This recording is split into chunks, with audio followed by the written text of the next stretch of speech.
Good morning, or wherever you are in the world. It's morning here in Australia.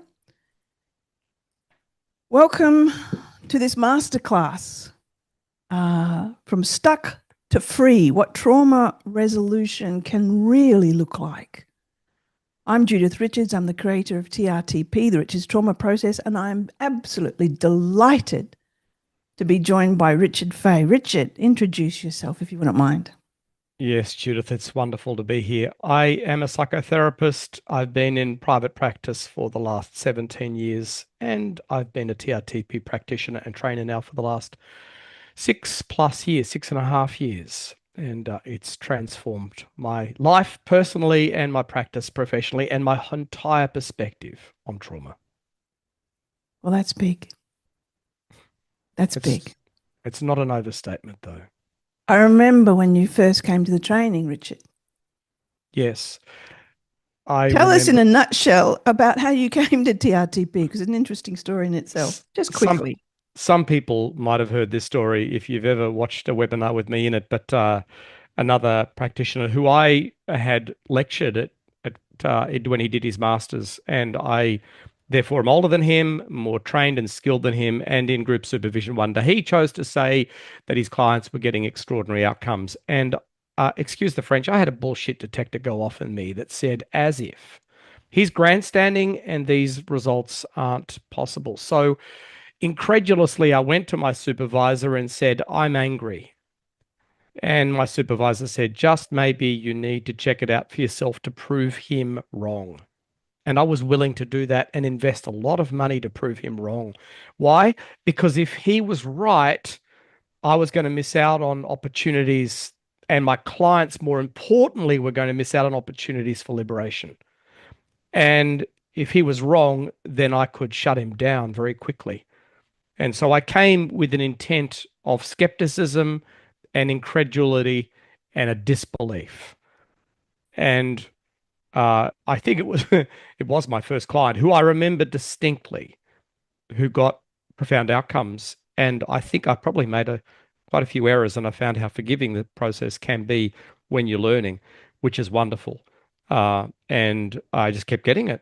My first 10 clients, and then 340 clients later, I've taken through the process. And it actually only gets better and better the more you get into the process, more you learn it, and the more you experience it from a practitioner's perspective. And I'm able to offer clients something that it does sound hard to believe how wonderful it is to be able to say to a client, I've got you, and I know where we're going, and it's going to be good. I'm not the surgeon who says, well, I think you might have a tumor, but I have no idea how to excise it. Would you like to tell me how to do it? No one would go back to that surgeon. And yet we go back to practitioners all the time who seem to let the client lead the process, and the client hasn't got a clue. Yeah. Yeah. Thank you for that. And here you are. And here I am. And here you are. And you said from the first client, you were out to prove it wrong, to prove it didn't work.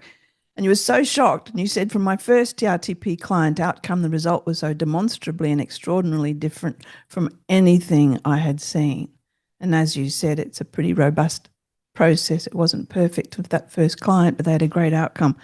So what sort of presenting issues do your clients bring to your room, Richard? Clients don't use the word trauma as readily as practitioners might. So they'll come to you with usually, look, I'm getting into rage with my partner, or I keep on getting losing my job, or I just struggle to get out of bed in the morning, or I don't really see a lot of point in life. I could go on. A client who was drinking 2 bottles of wine a day because it took the edge off. That's quite a lot of wine to take the edge off. It started out with a glass and it just kept going up. And so they come with addictions. They come with what they call stress, life hassles.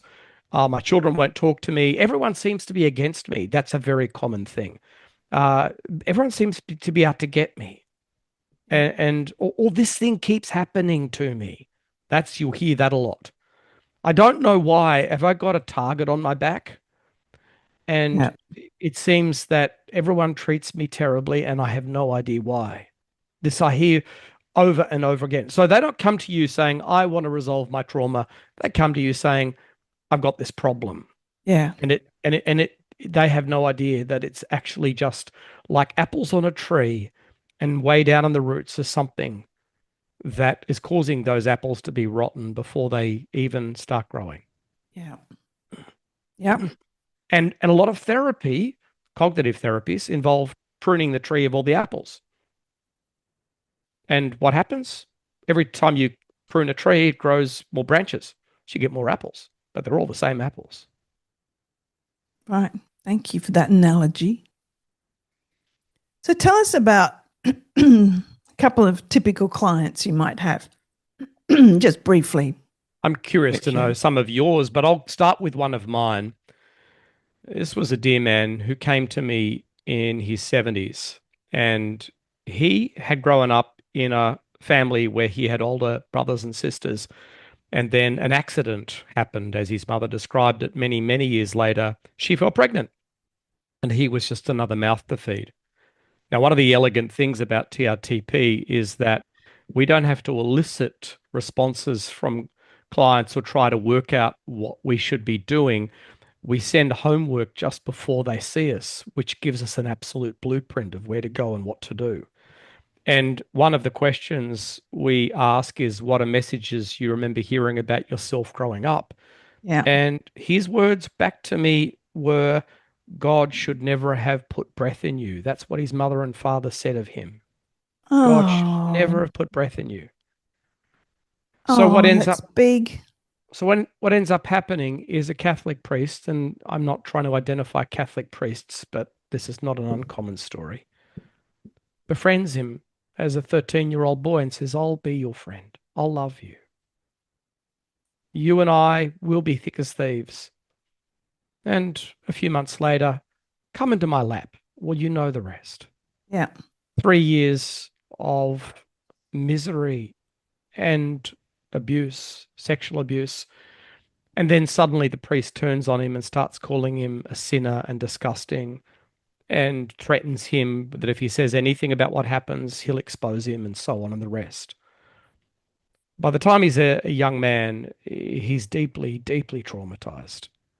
He's can't get into steady relationships, sabotages everything in his life, and he finds a psychiatrist and journeys with that psychiatrist for the next 40 years.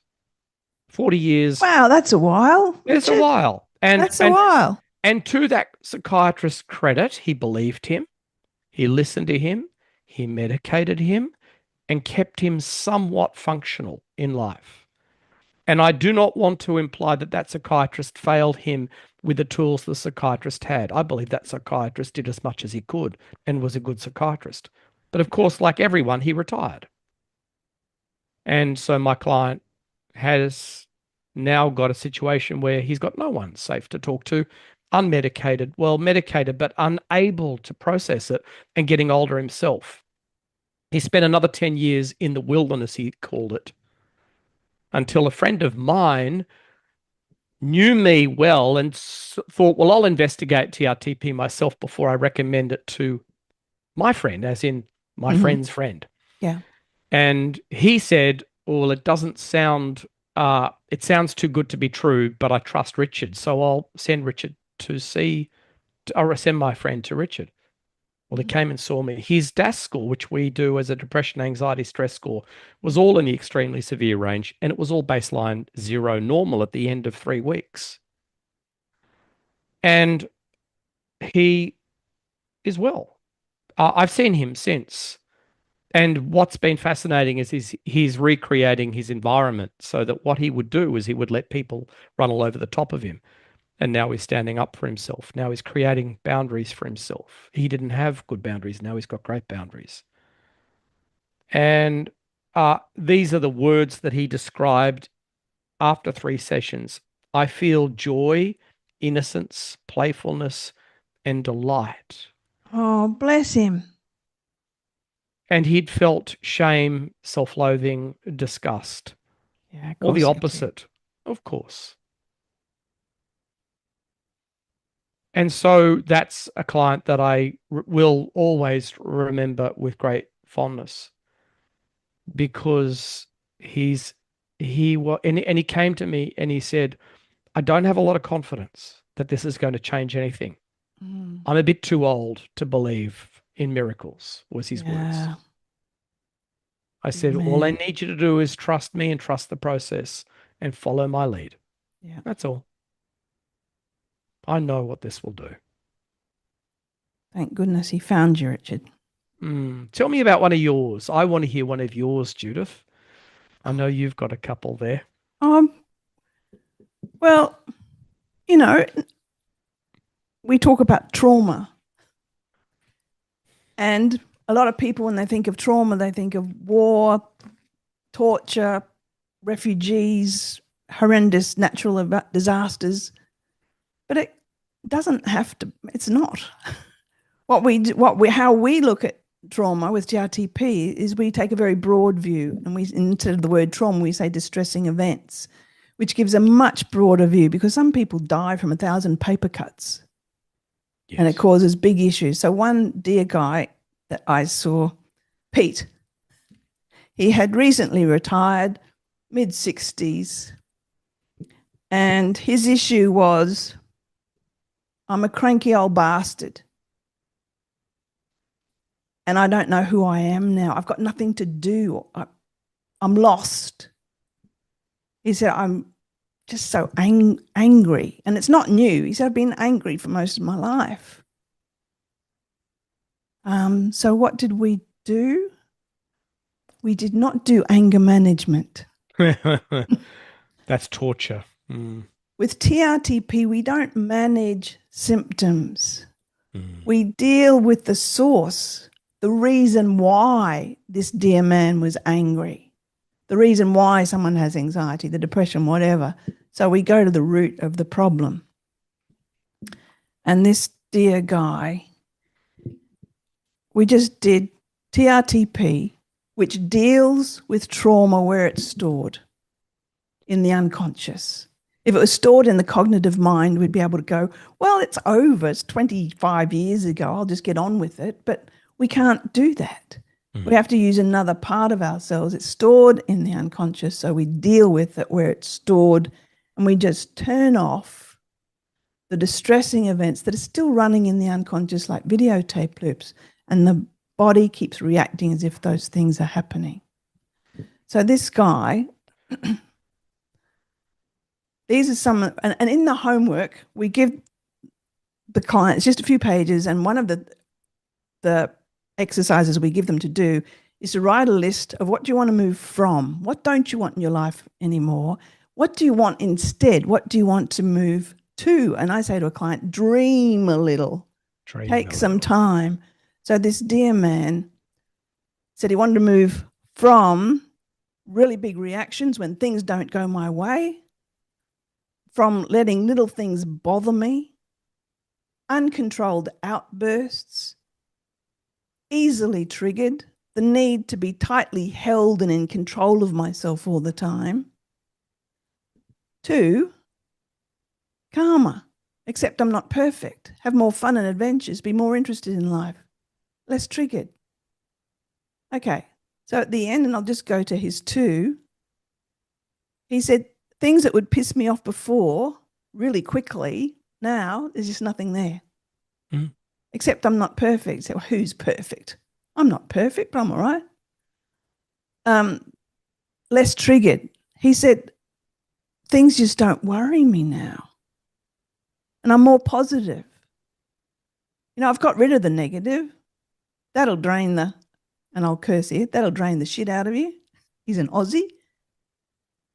Have become really good at it just not happening. I don't even have to try. I've learned how to move away from negative people. I'm not rude. I just vacate. And I'm happy. I'm curious every day to see if I get surprised that something's really good. and I'm really enjoying myself. And he would just go road rage. Oh, someone taking too long to get onto the roundabout. Mm. Up their ass. No, calm as a cucumber, he reckons. And he's an older man. Yeah, he And would be about 66, 67. what a wonderful thing that he gets to grow old, not as a grumpy old man, but as a content, happy, fulfilled. His family are quite happy Oh, about bet. the change. And he's just out doing stuff. He's not waiting for his mates. He's just walking into golf clubs and talking to people. He's just great. And what happened to him? Nothing much. Just life. Nothing much. He was one of 4 kids. He had a critical father and older brother. Nothing happened when he was a kid. I kept myself out of trouble. He said, I was a good kid. I behaved well. But he had a very stressful work life in the same business for all of his work life. He's described the atmosphere in the home growing up as boring. So there was no big outbursts or there was nothing happened. And his DAS, depression, anxiety, stress score went from moderate to 001. And his PTSD checklist, which I do with everyone, went from 27 out of 80 to 0 out of 80. You don't start getting into PTSD until around 32. But he was still quite high there, but from 27 to 0, a movement of 27 points with the Wonderful changes in this dear man's life.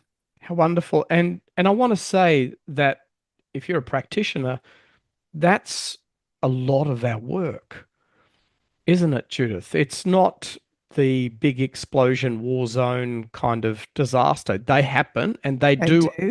And TRTP, as I just described with my client, but it's the garden, what we call garden variety trauma, little T trauma. Yeah. That's just as effective and just as necessary. Yes. Absolutely. I was saying to you earlier that one of the things about TRTP is that we don't go straight to a client's trauma. Nope. We don't. We go to their story. As in giving them a story worth living. There's a theory that we are more than Homo sapien, which means wise being. We are Homo narrans. We are narrated beings. We live a narrative, and this narrative is running all the time in the unconscious. Yeah. And it says things like, I'm such an idiot for doing that. Why does this keep happening to me? Yeah. They shouldn't have said that. What's wrong with me? This is so unfair. I never get heard. No one listens to me. Yeah. I'm over this. I shouldn't have to put up with this. I can't help this. I'm so lonely. I wish I wasn't. And it goes on. And all of those voices are coming from a narrative that's not properly formed. And we form meaning from our narrative. So if we've got an unformed or poorly formed narrative, TRTP starts there by giving a narrative that a person can actually live and live well. Yeah. You can't, and it would be unwise. And it's one of the things that I most say is clients come to me and say, I don't want to go anywhere near my trauma. And I go, good, we don't have to. That's right. We are not re-traumatizing you. We are going, this is not exposure therapy. And it's not talk therapy. And it's not talk therapy. It's not either what we call undershooting or overshooting. Undershooting is the talk therapy where I'm just thinking about it and actually richly re-traumatizing myself as I talk about it. Or I overshoot the window. I'm dysregulated. I'm in a fetal position. I'm crying. I'm in the window where I'm actually doing the work. And TRTP keeps you in the window where I experience the change rather than think about it or have to experience the re-traumatization. Neither are true. That's right. And there's no, you said you're talking about our narrative, which is different from someone sitting there telling their horrible story and getting really distressed about it. We don't even want the story. I was talking about that homework earlier. Part of that homework is to list the top 10 to 12 most distressing events in your life, just the age you were, the name of the event, and who was there. We need very little information, actually. Very little. And we don't go back and revisit the event. So I No, didn't like it the first time. I don't want to go back there again. no, no, And the no. other part of the homework is a early life questionnaire, Which is which so rich. you get so much information from this homework.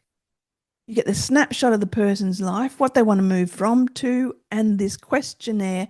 And the most informative question, most important question on that questionnaire, which any therapist watching this, just take it and use it, is Yes. who did you go to for comfort? Use that question whether you train in TRTP or not. Who did you go to for comfort? It's so telling. Usually you'll hear no one, or to a friend's place, or the dog, if Yes. they had one. Thank God for dogs. Dogs are often the one place they can go. It is the most telling question. Absolutely. Or my bike. My bike, yes. Sport. Yep. Isn't it tragic that a child couldn't go to a primary caregiver for comfort, For a hug. just for a To hug? lose themselves in a cuddle. Everything's okay. So often in that homework, we see this kid was alone, alone, alone, alone in their distress. Mm. Yes. And Being alone. Tell me as more about that. well, as Gabor Mate says, it's not so much what happens to us, but being alone in our distress Mm. that wounds us. Mm. You know, Nobody's people who there. have lots of safe harbors, who know that the people who love them will be there for them, they can count on them, are less likely to be injured by things that happen to them, you know, traumatically injured, trauma wounds, than someone who's alone, alone, alone, grows up hyper independent. Yeah. I'll tell you another story. Tell me another story, Richard. We love a good story. Because feeling alone is the thing that actually matters, even if the client or the person wasn't alone. So I saw a woman who is in her 30s who whose parents lived in a very rough neighborhood, um, and they were involved in work in that neighborhood, and she ended up witnessing a mass murder. She ended up witnessing a man kill his wife and children. Now, this dear woman had grown up in a loving, safe home. Mm-hmm. But because she'd witnessed this is true PTSD, she'd witnessed this one horrific thing. The world was suddenly not a safe place to be in. Mm. To go out the front door was dangerous, on Mm. her own especially, but even with other people. And so gradually and in her homework, we ask if clients have any phobias. And there's a reason for it, but we want to know, so we steer away from any of those phobias. She listed 10. Wow. That's a lot of from phobias, Richard. from thunderstorms to lizards to broken glass. She's list thing after thing after thing. Elevators, water. I just like this list as long as my arm. Things she was afraid of. She came to me with fibromyalgia, Yeah. chronic fatigue, auditory Yeah. processing disorder, chronic pain, a thing called POTS, and functional neurological disorder, or FND. She was on a raft of medications. She was seeing, I think it was 8 different medical practitioners, including her GP, before she came to me, and had been for 10 years. She couldn't leave the house, had not been able to finish school. She had not ever worked. She had not done any tertiary study. She couldn't leave the house. And why that's significant with TRTP is that it works just as well over Zoom as it does face to face. So Yes. I did not need her in my room, and she also lived in another country. So I suddenly have the world as my potential client base. Yes. I see clients from all over the world, as do you, Judith. Yeah. I know you are often up early in the morning seeing clients from all over the place. Yes, that's right. And I'm often late at night because that's when people are awake. But she came to me, and what was extraordinary was, and her DASs were all in the extremely severe. She was one of those, what we call 20, the score is up to 21. Well, she was at 21, 21, 21 on the DAS score. It doesn't get Or higher than that. it can't get higher than that. And everything ended up baseline normal. I think it was 0, 1, 0. So, That's a big shift. but here's the thing. I got a phone call 3 days after the second session from her mother, who was her carer because she couldn't leave the house, couldn't do anything for herself. She couldn't get out of bed most days till mid-afternoon and was only out of bed for 2 or 3 hours. She'd been diagnosed with mild cognitive delay. In other words, a learning disability. I can tell you, this woman has no mild cognitive delay, not after she saw me. In other words, her brain was dumbing her down and keeping her sick and keeping her home. Well, her mother calls me 3 days after session 2, and I'm wondering, oh dear, what's happened? And just letting everyone know it's generally a 3-session process. This is just, I've only spent 4 hours with her over 2 weeks. And her mother says, I want to know what you've done. And I said, I'm sorry, you'll have to explain things to me. She said, we don't recognize our daughter at all. I said, tell me, you'll have to give me more information. She said, my husband and I are astounded. She said, whatever you've done has achieved more in 2 sessions than 10 years of therapy with 8 different practitioners put together. Yep. We are bewildered, confounded, confused. We can't comprehend how she's seen you for 2 weeks and she's well. And I haven't even done the 3rd session yet. No. She's well. Yeah. Now, I kind of wanted to take that back to when before I trained in TRTP and tell that Richard that was possible. Yes, because he would get very cross. That's not possible. There's nothing new. It's not possible.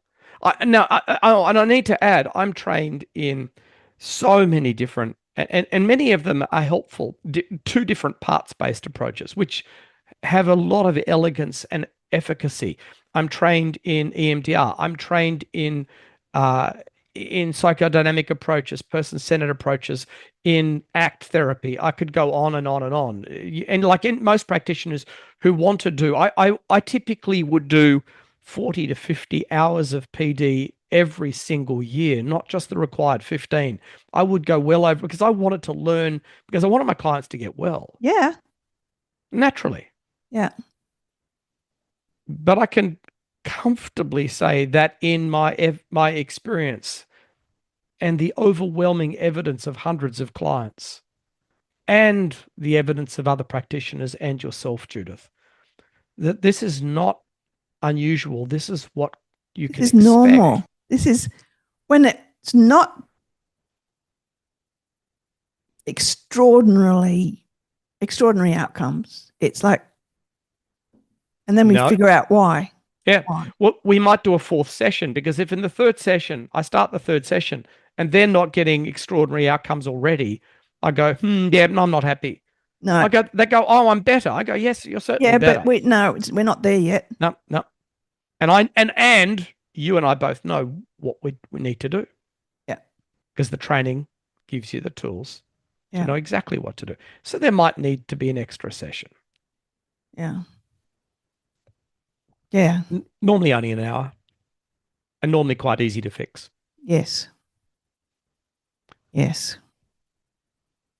With the client going, how can that be so quick? Yes. There's no distress about all of that and that and that and that and that and that. I have no distress. I can't find any distress because we work in the unconscious and we turn off the distress there. So you asked me to bring 2 clients, and I went into my filing cabinet with hundreds and hundreds of these stories. Here's the fascinating thing is that I went back through all of these over the years and I realized I never see them again. And That's it's the not thing. and it's not because they don't want to see me. They have a great time with me, but they go on and live their lives. Clients don't want to be stuck in trauma in treatment, in therapy. I want to get on with life. Yeah.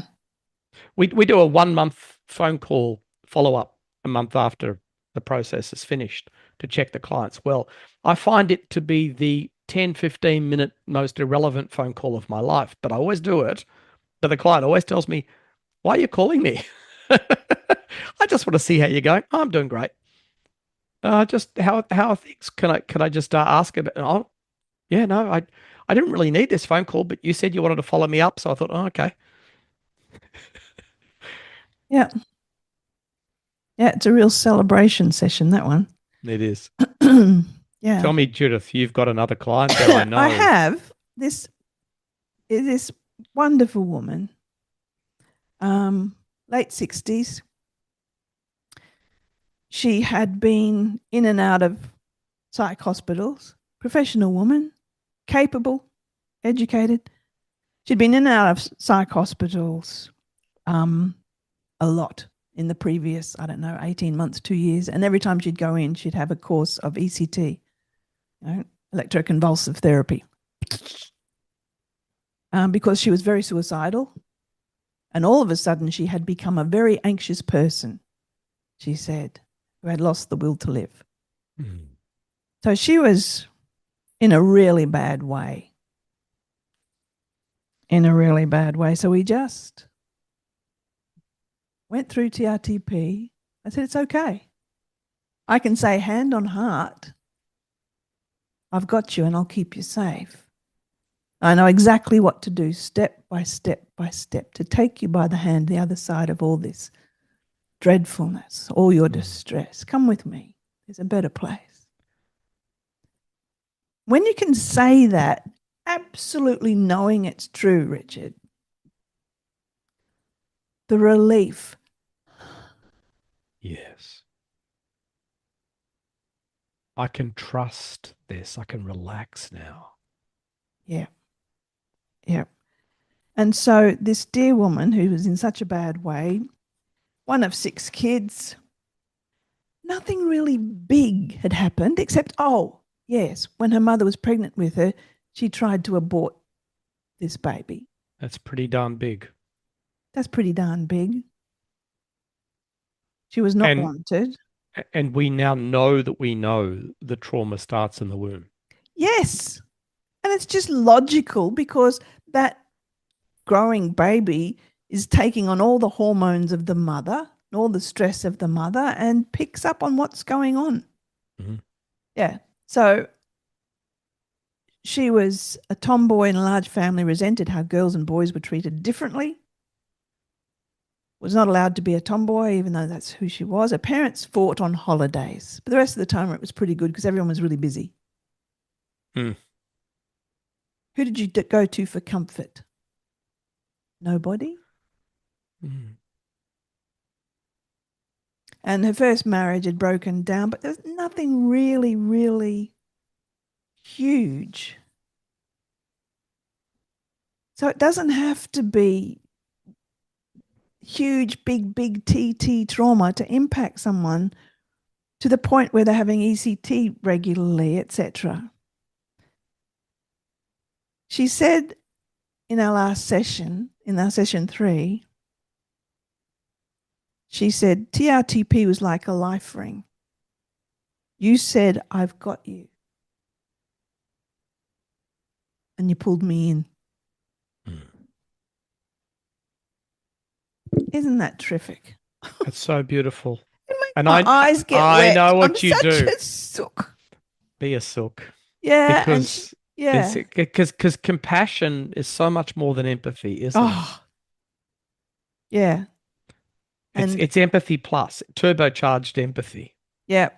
Yeah. And her from and to list, I've got clapping and gold stars all over it. I want to trust that I have respected myself and done my best. She said, yeah, I'm just bloody brilliant.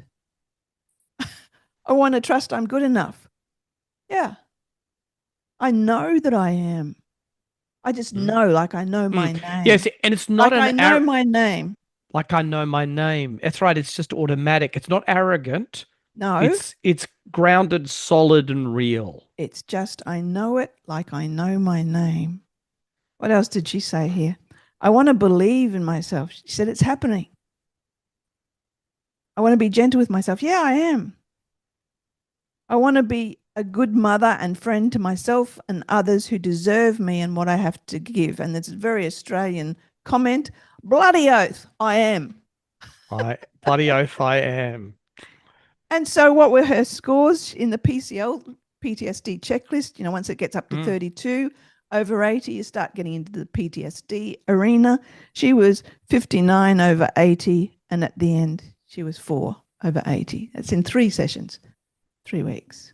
No suicidality. Oh, at the end of session 3, she said, I have this very strange compulsion, Judith. I said, what's that, Rita? She said, I really want to go for a walk on the beach. I said, you live at the beach?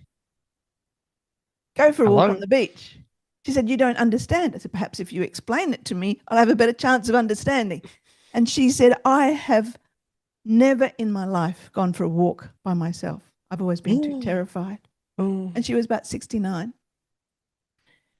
She texted me a few hours later and she said, I went for a walk on the beach for 2 hours and it didn't cross my mind to be concerned or scared, or she said that was the first time in my life and it was beautiful. Isn't that cool? How beautiful is that? Yeah. And so this To be TRTP, to be safe on your own seems yes, small for many of us, but for someone who's never been able to feel safe within their own body, is they can only ever feel loneliness, never solitude. Hear what I just said. They can only ever feel loneliness, never solitude. They can only ever feel distress, not safety. there's never safety. So the world is now a hostile place, but then suddenly the beach is such a beautiful place to be. Yeah. And in that place of I'm not safe, Mm, because we're still reacting to things that have happened in the past that have never been stored in long-term memory properly. So we're yes. still reacting like that. I'm not safe. And it is exhausting. Yes. I say to clients, you must be so tired. And they are. And And they oft go, I'm exhausted. and they'll often tell you that despite being exhausted, they struggle with sleep. They have insomnia. They Oh, wake at 2 or 3 in the morning and their mind racing, or they can't get to sleep. yeah. They take medications which they become addicted to in order to be able to sleep. They live exhausted all the time. I I would love to show you the wallpaper on my phone, and I do this intentionally because there's little Richard. Isn't he gorgeous? He's the most Oh, gorgeous little boy, and a lot. beautiful. And you know this. Last year, having liberated hundreds of people from their trauma, I decided it was time for me to go on an adventure, and so I walked through Spain, which takes me to a client who we both Ah, know, who has walked all over Europe because he couldn't leave his home because he was in a war zone and traumatized. And yes, a once, veteran. yeah, a veteran. And once he got liberated, He he was can't off. stop. Yeah, absolutely. Wouldn't see him for dust He's off because again next week for months. there you are. Well, that was me. And of course the joy is that I said to you that my dying breath, I will be holding little Richard's hand, of bringing him into the mystery that whatever is beyond. This is the profound nature of TRTP, is it closes the narrative arc of everyone's story, whatever it is, whether it's mild trauma or extreme trauma, because it grounds us in who we are and then allows us to become intimately acquainted with the little boy and for the or girl or child, and for that child to feel loved and safe with us and Yep. playful. And you see, the gift that the child has inherent is curiosity, inquisitiveness, and playfulness. those gifts then become available to the adult. But the child is cut off from the adult is cut off from the child, but both are unsafe. And it's Yeah. like it's not building a bridge, it's reforming the connection completely. It's creating, generally for the first Often time, for the first time. secure attachment, the adult with the Mm, child who never had mm, secure attachment. And I've got a great story about that one. Christmas time, last Christmas, going through the big shopping centre, this bloke was making a beeline through the crowd. And I thought, he seems to know me. He was familiar, but I was trying to place him. He came up to me, gave me a big hug. I thought, yeah, he definitely knows me. And he stood back, said, "You may not remember me. We worked together 8 years ago. And every time I open my wallet, I think of you." I said, "Do I owe you some money? Did I overcharge you?" He said, "No, I would have paid 20 times what you charged me."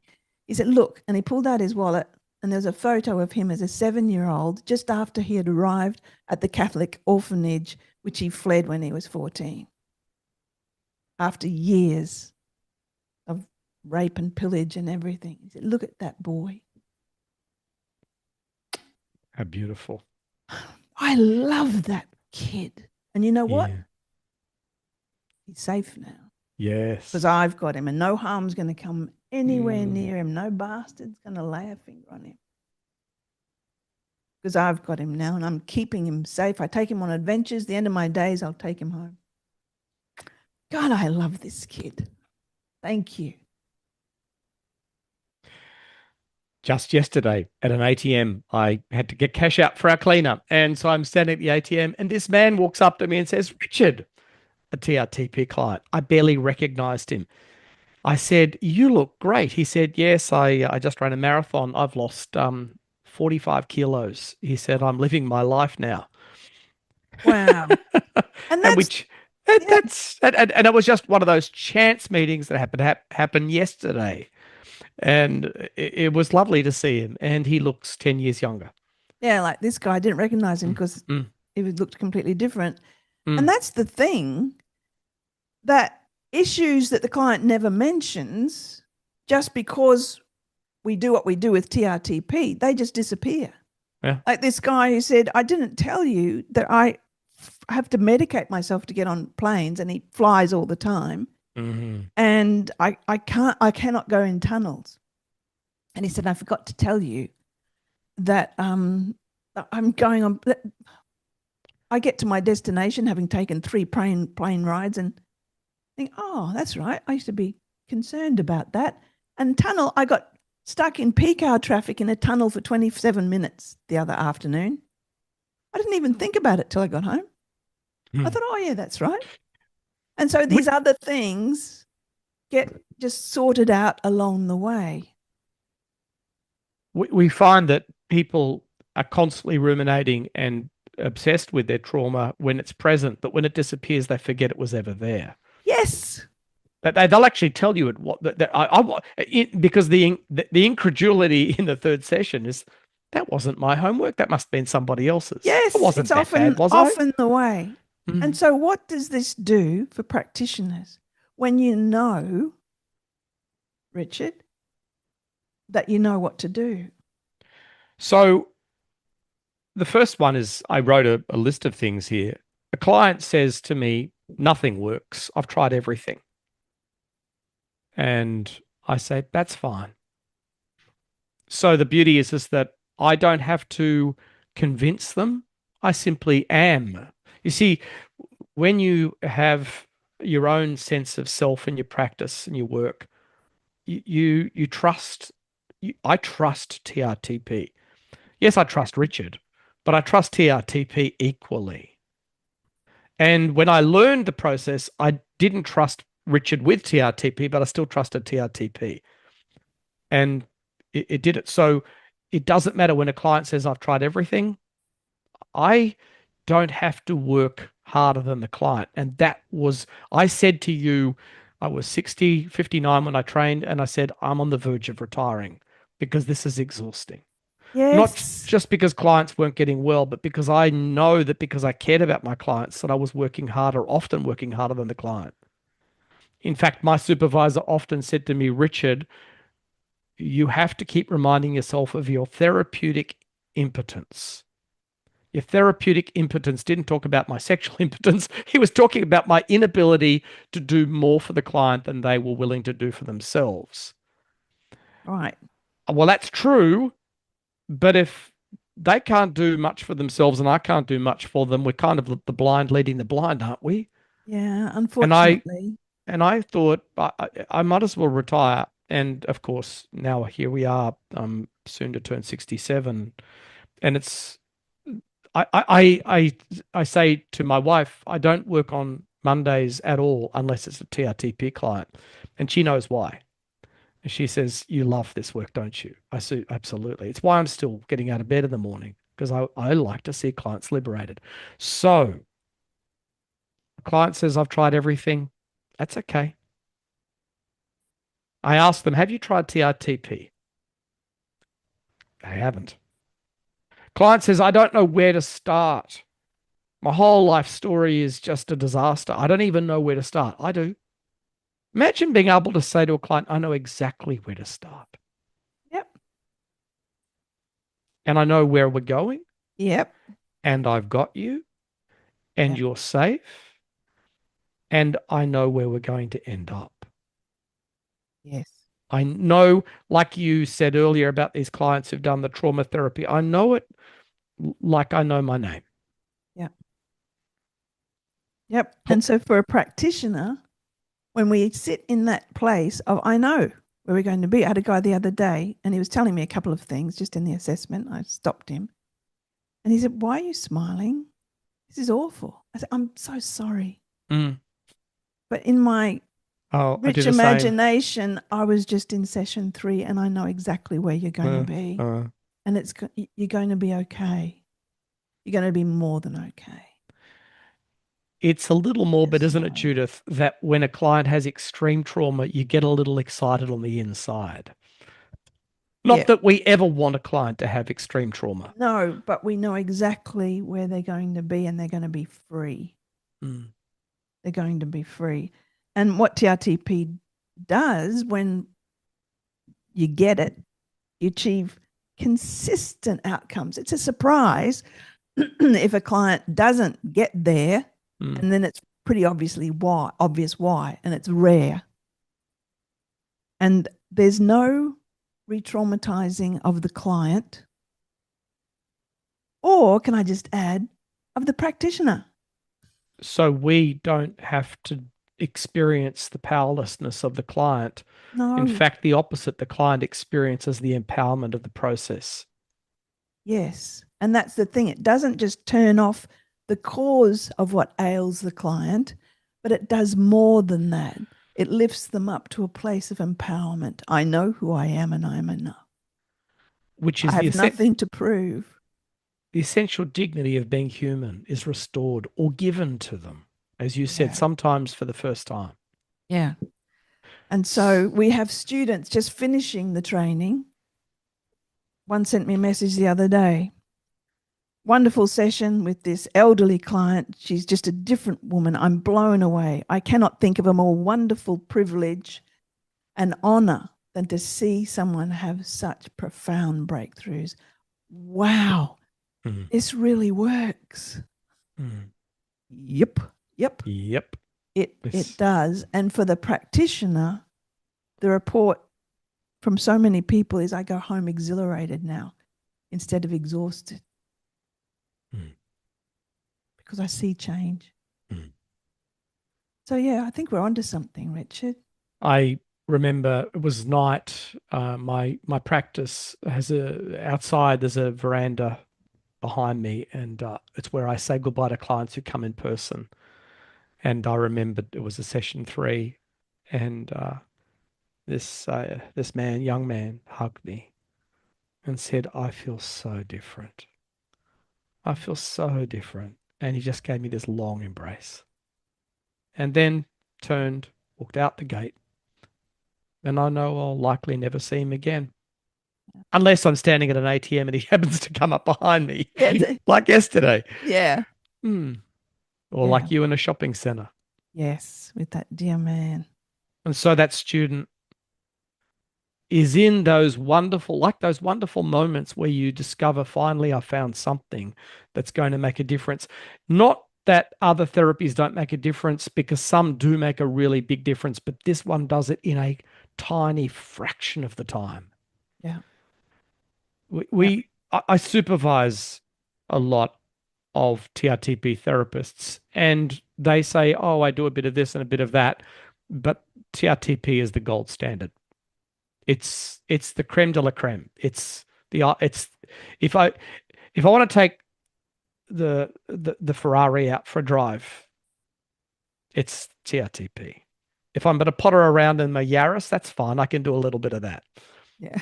But I know when they need a Ferrari, I've got one. Yeah. Yeah. So it's great to have that confidence. Mm. And with our confidence, the client has confidence. So many of my clients say, I've never felt so safe. Mm. I've never felt safe. Which is tragic, isn't it? Tragic. So let's open it up for if anyone has any questions. If you click on the chat icon on your screen, the bottom of your screen, you can type in a message, a question, and we shall endeavour to answer your questions. And while we're waiting for some questions to come through, Richard.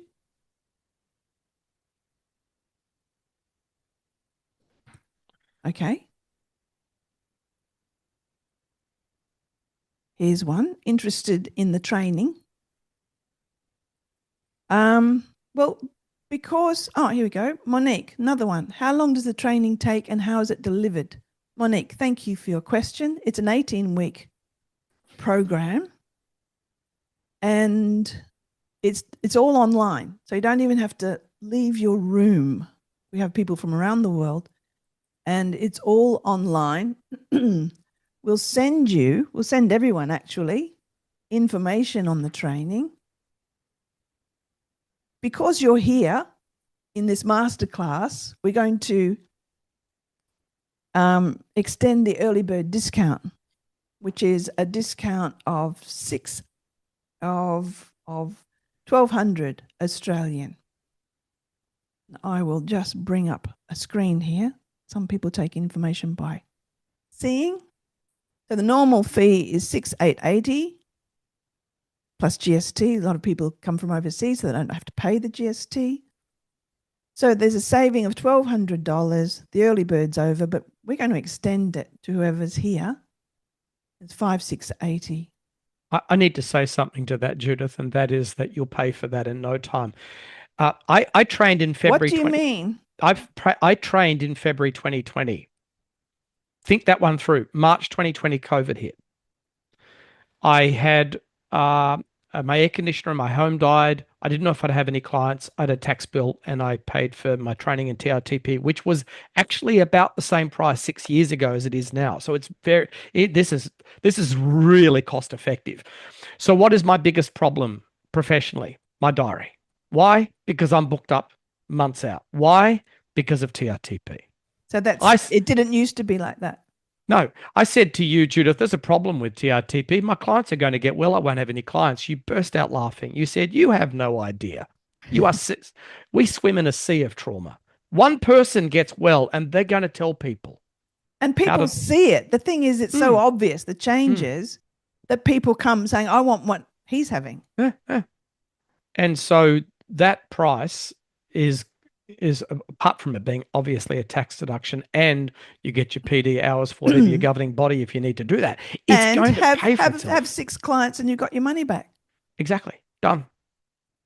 And then another 6 clients and of course, it's not wrong to say I'm doing this because I'm earning a good living, because that's what we're in life for. To be able to fund our lives, to have fun, to be able to do the stuff. TRTP I've had 3 European holidays, largely because of TRTP. Yeah, because people see the difference. Yeah. And so how is it delivered, Monique? I'll just share some more from this. We'll send you this brochure. and it gives you every week what's going on. So there's modules each week that you go through, videos and exercises, and we come together for a Zoom call and you learn something and then you practice it in breakout rooms, etc., and with other clients. So it's very doing based. You don't just come away with knowledge and information. You know how to do. We focus on the doing. So, Christine, is any evaluation research or RCTs, any papers? Christina, it's a funny thing. Richard has been involved in our research. It only took 7.5 years to get ethics approval, working in conjunction with Melbourne University. And Richard was engaged in that research, and we're waiting on publication. These things take a long, long time. So, yes, watch this space. It does take time. Anna is saying, "G'day, Anna. Anna is a recent graduate and the training is worth every cent. The outcomes with clients are truly amazing and you'll make lifelong friends with some of your peers." Thanks, Anna. Yes, because So at the end true. of the training, it's not the end. We don't go, "See you later, bye, you're on your own." At the end of the training, that's the beginning. You come into our practitioner community. There's ongoing professional development. There's ongoing support. There's ongoing masterclasses, all sorts of things. So it's not like thanks and see you later. It's ongoing, and the learning just keeps going. So Training was so thorough that I knew exactly what to do. And if there was ever a curly one, a question, an uncertainty, that community, so generous, always yes, available. and kind. Mm. We screen who we accept enrollments from Yes, so that it's a safe community. always. Yep. Always. So that's what we do. So Richard, thank you You're more than welcome. for being here, for joining me this morning. Again, evidence of, and I said to my wife this morning what I was doing, and she said, "I'm so glad you're doing that because I know you want to give back, because you want practitioners to have tools to help people to get well, and you want people to get well." Isn't that why we're in this? Yes. Isn't it our primary motivation to be healers in a broken world? And is the world not ever more broken? Oh my goodness. Because it needs TRTP. And I remember you talking about how you're often on the lookout as you go around Brisbane for a particular man who, before doing TRTP, you met him at the hospital in an alcohol facility, and he had horrendous trauma. Just tell us in a nutshell what that was. He was in his early 40s because he was detoxing from heroin. He had been in prison. He'd been in crime. As a little boy, the only safe person in his world was his grandmother. And he was kicked out of his home by his mother, by his stepfather, who was violent. And he even wasn't welcome at his grandmother's funeral as a little boy, as a 13-year-old, dragged off to a paddy wagon to juvenile detention. One day I will see him, because he said to me, "You're the first person to listen to my story and believe me." Yep. And told me it's not my fault.